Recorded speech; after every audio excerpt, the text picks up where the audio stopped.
mistaken, I'm wrong.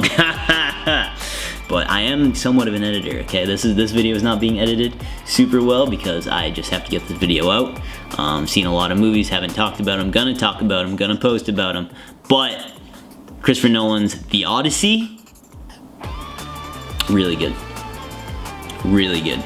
Are there some parts that kind of fly by? Yes. But this is written on The Odyssey, okay? This book is fucking long as hell. I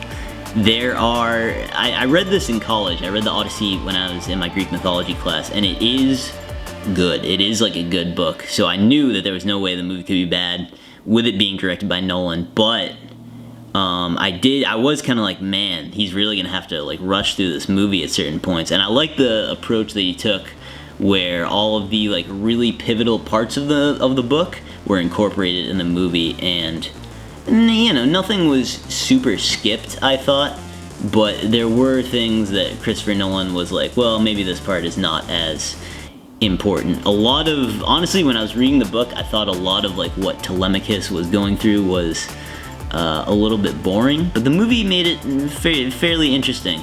You know, the whole part about the suitors, it was interesting in the book, but I was kind of playing through it in my mind, like, man, how is this gonna look like? But Christopher Nolan really brought that part to life at the end there.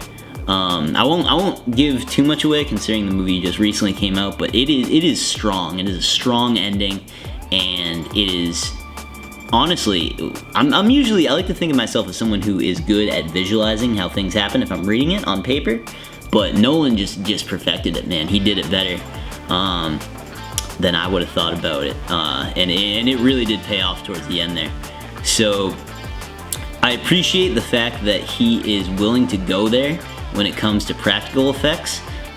He doesn't really try to, you know, use a ton of CGI and force things in there. We try to make things look as big and as scary as he can. This was kind of, you know, a first look maybe as to what a Nolan horror film might look like in some elements of this film. If you've read the book, you know what I'm talking about.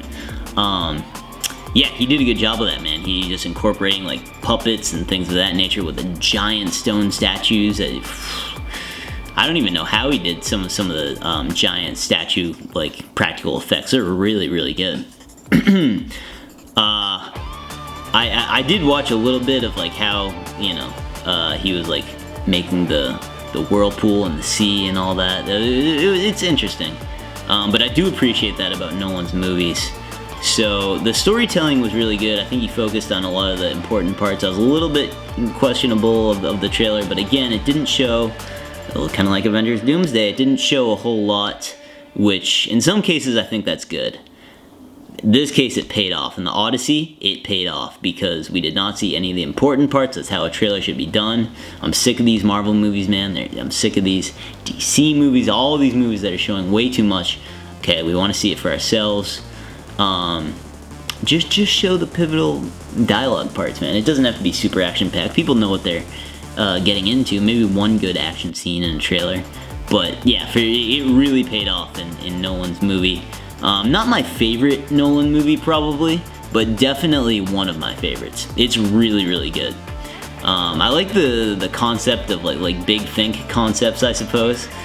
So Inception hits it for me, although it doesn't really have the best design throughout, but you know, Tenet really thinks well, and again, there's like all kinds of like really cool shots in these movies. Interstellar, but you know, a lot of the movies that really go out there and kind of, you know, take the big bet are probably my more favorite just concepts, but this was a home run in my opinion. You have to see it. It really is good, man. You know, they did a good job portraying the soldiers, what was happening to them, how, you know, the Battle of Troy affected everyone. It was good, and I really don't have too many critiques of it, except for some of the dialogue moved a little fast. It did, or it was just a little dry at some areas, but that would really be it for the Odyssey. Tom Holland, I actually do think he did a good job. I was not crazy about that casting at first, but he didn't do too bad.